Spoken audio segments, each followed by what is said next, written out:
As we continue working our way through the genres, this list we're focusing on thrillers, the smartest, tensest, twistiest suspense rides that cinema has ever conjured up. This is our list of the 10 best thrillers of all time.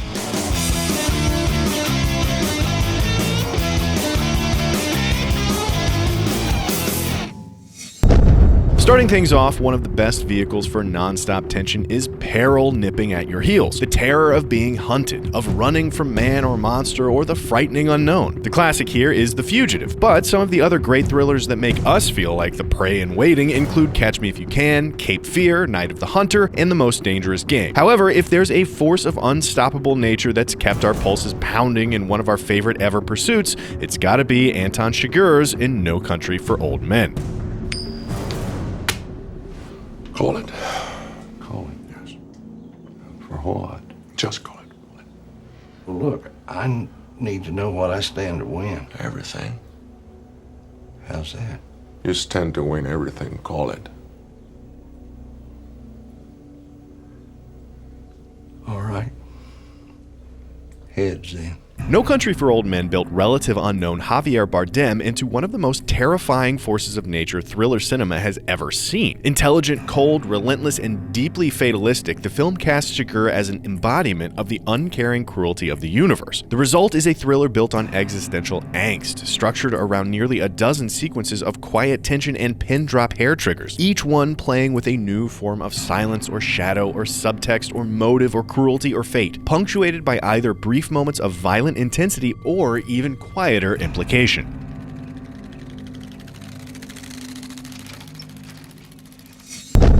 One of the more straightforward ways to engineer suspense is with physical danger, where our heroes are a slip and fall away from doom, and the word precarious is to be taken literally. And in this form of thriller, we get films that cross over towards action, as with Die Hard and The French Connection and the Bourne trilogy, as well as high-octane knife's-edge danger contraptions like Speed, The Sorcerer, and its original, and our number 9 pick, Wages of Fear. It's a real tough job.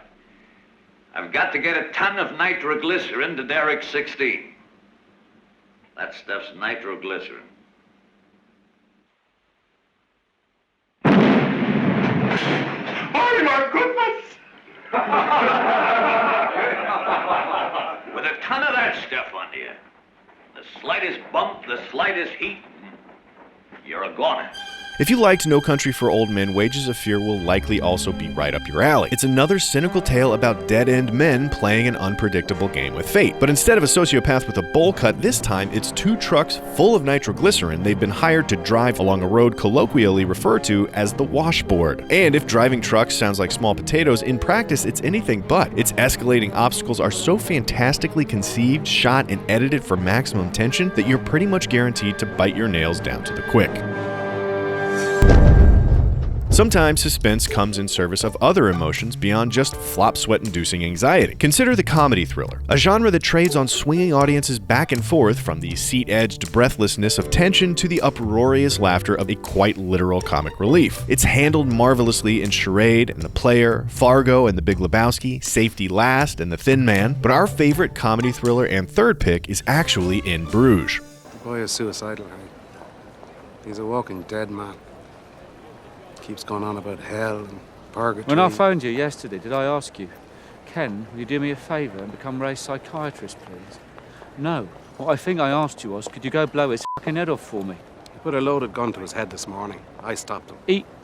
This gets fucking worse. Let me get this right. Not only have you refused to kill the boy, you've even stopped the boy from killing himself, which would have solved my problem, which would have solved your problem, which sounds like would have solved the boy's problem. Before In Bruges, Martin McDonagh was a massively award-winning filmmaker pushing the boundaries of polite sensibility. He was a massively award-winning playwright doing the same, where he cut his teeth on the hilariously transgressive, filled with whip-smart dialogue that unravels in ways guaranteed to surprise you, mostly because you weren't willing to even let yourself consider how twisted its turns might go. But twist it does. Exemplified by In Bruges' manic comedy suspense whiplash that has you laughing at murder and suicide in the same half breath, with a handful of spectacular set pieces that tie the thrill to the comedy to fantastic effect, in a tale about 2 hitmen who hide out in a silly little Belgian town after a hit gone wrong.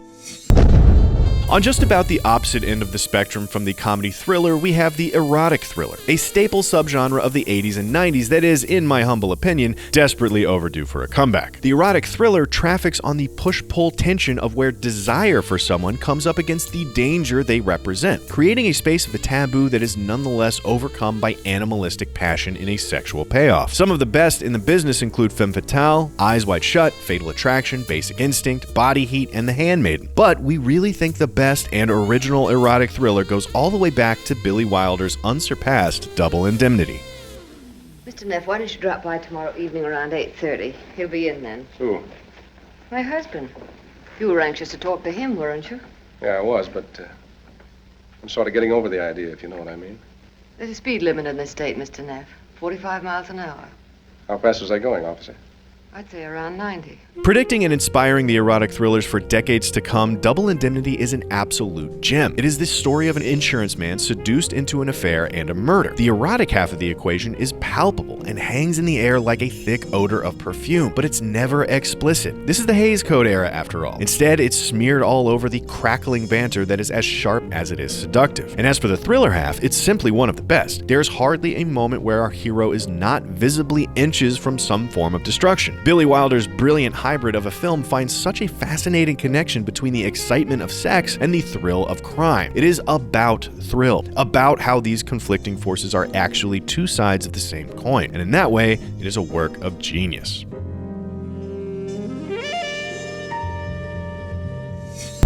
Of course, if you wanted to be pedantic, you might protest that Double Indemnity is actually a film noir, the grandfather of the erotic thriller, but not the same thing. And we would have to agree that film noirs and erotic thrillers are surely different animals, but we would then counter that Double Indemnity is actually both. But let's look now at the film noir, the moody, chiaroscuro, definitively Hollywood 40s and 50s genre that combines an anti-hero cynicism and crime-centered plot with demure romance. They're not all heavy on the tension, but a tour through those that are would include highlight stops at the Maltese Falcon, The Big Sleep, Touch of Evil, Sunset Boulevard, and especially our number 6 pick and perennial favorite, The Third Man. Go home, Martin's like a sensible chap. You don't know what you're mixing in. Get the next plane. As soon as I get to the bottom of this, I'll get the next plane. Death's at the bottom of everything, Martins. Leave death to the professionals. Mind if I use that line, my next Western? You can't chuck me out. My papers are in order. There's no doubt that we're big fans of The Third Man over here at CineFix's Movie List desk, but despite our favoritism, it's hard to deny it as peak noir. The lighting and camera work are pushed to their logical expressionistic conclusion. Each character is a bigger bastard than the last. The plot zigs right when you think it's going to zag. The dames are duplicitous, the dialogue is razor sharp, and the tension mounts in a game of deception and cover-up that contains one of our favorite twists in the genre. In the words of Steven Soderbergh, The Third Man really is a great film in spite of all the people who say it's a great film, and we couldn't agree more. Opposite romance on the film noir portion of the thriller spectrum, we end up with a pure crime thriller. And here we're back to the thrill of the pursuit, but not so much the physical pursuit of No Country as an informational pursuit. Will they be exposed? Will the perpetrators reveal themselves? Will they get away? Who will find out what and when? The ambiguity of these questions drive the thrill on our crime shortlist that include Rafifi, M, LA Confidential, Memories of Murder, and Seven. However, topping the tautness, we find none other than Akira Kurosawa, who started strong in Stray Dog, but really takes the cake with High and Low. もしもし。近藤だぞ。もしもし。近藤だぞ。子供を間違えた。でも喜ぶのは早いぞ。よく聞け。子供が誰の子だろうとこっちは構わない。3000万円お前が出すんだ。そんな。なぜ俺が。なぜもへちまごない。黙って3000万出すんだ。出さなきゃ子供の命はない。ただそれだけだ。 Toshiro Mifune is the president of a shoe company that has maxed himself to the ears in debt in order to wrest control back from a greedy board when he receives a call. His son has been kidnapped, and all of that money will be necessary to pay his ransom. But his son isn't missing. His chauffeur's son, however, is. He has to decide whether to bankrupt his family or save the boy as police race to find him first. The decision isn't an easy one, nor is the investigation, but the result is cop caper of the highest possible caliber, an important thriller for any best of list. Of course, where there's cops trying to solve crimes and criminals trying to evade them, there's also governments trying to swindle and cheat and good citizens caught up in the middle of it. This is the conspiracy thriller, trading on that same informational faucet drip as the crime thriller, but with some added duplicity and the outrage that goes with it. Our participation trophies this round go to films like JFK, All the President's Men, North by Northwest, The Conversation, and The Insider, while the gold for our number 4 slot goes to the inimitable Blowout.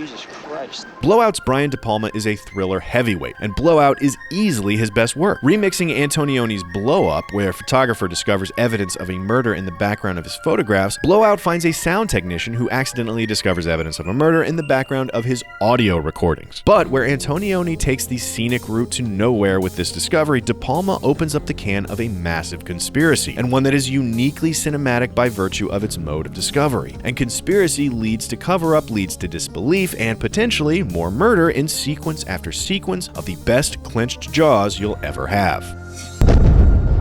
Now, after conspiracies, we couldn't forget the spy thriller. Less of a curtain slowly pulled back to reveal the treachery behind than a landscape not so surprisingly filled with it. This style of thriller puts us on the edges of our seats precisely because we know there's danger behind every door. Our favorites here include The Spy Who Came In From the Cold, Marathon Man, 3 Days of the Condor, The Manchurian Candidate, and The 39 Steps. But our bronze medal pick of this list goes to The Day of the Jackal. Over what range will you fire?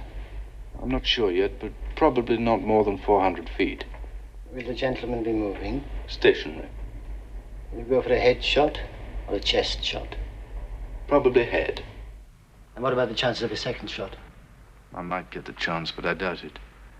In any event, I'll need a silencer to escape. The Day of the Jackal is a thrilling game of cat and mouse about an attempted assassination of French President General Charles de Gaulle, and the film excels in its spy film essentials, skillfully attending to the most basic of logistics in the riskiest and most clever of ways, building towards the implausible achievement of a monumentally difficult murder. And then it takes the reverse view on the equally difficult counter-spy efforts, these two made in secret. And finally, when the one end meets the other, and the assassin must outwit the secret police who are trying to outwit him themselves, the ride has really just begun. Closing in at number 2, we're looking at a favorite subgenre of a different sort, the contained thriller. It's an exercise in claustrophobia, in entrapment, in a need to escape, and it lends itself to a simple, minimalistic plot that makes maximum use of its environment and its characters. And our favorite containers? They come in the forms of a warehouse, of a boat, of a coffin, of a cabin, of a Manhattan apartment, and of a Canadian radio station. But the very best? That's probably gotta be a prison, from Robert Bresson's one and only A Man Escaped. Je n'avançais pas vite, à cause du bruit que je craignais de faire et dans la crainte continuelle d'être surpris.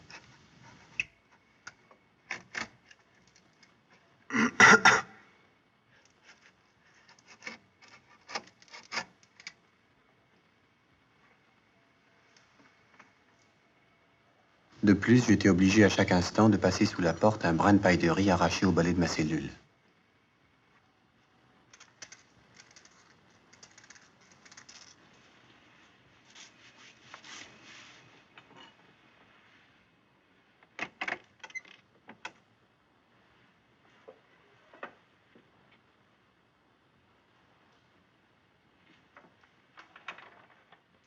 This film does so much with so very little. Bresson finds such fascination and uncertainty and importance in the littlest of details. The passing of a note, the slight shaving of wood, the pitch of the footsteps down the hall. The entire film is made up of quiet, inanimate details such as this, with little dialogue or characterization or classical drama, and yet there's hardly a film more scintillating or more human behind it.